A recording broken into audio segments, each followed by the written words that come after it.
سننقل لكم الآن مباراة الهلال ضد نساجية بجودة عالية وبدون تقطع. ابقوا معنا، سوف يبدأ البث بعد لحظات، لكن قبل البدء ندعوكم للاشتراك في القناة وتفعيل زر الجرس وضغط زر لايك حتى تبدأ المباراة بجودة عالية وبدون تقطع. فاستعدوا، سوف يبدأ البث المباشر بعد لحظات من الآن، والذي سينقل المباراة التي ينتظرها الجميع، حيث سيواجه فريق الهلال نظيره نساجية في لقاء مشوق ومثير في الجولة الثانية من دوري أبطال آسيا 2023،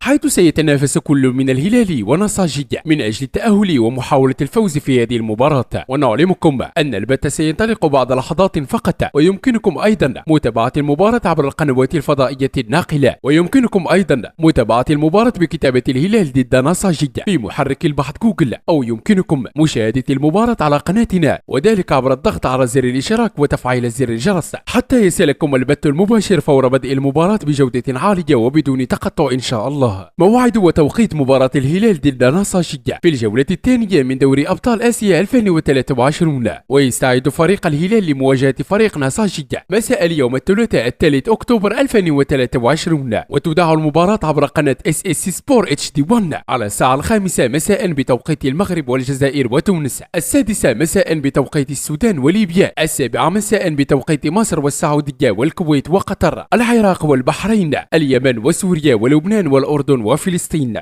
8 مساء بتوقيت الإمارات وسلطنة عمان.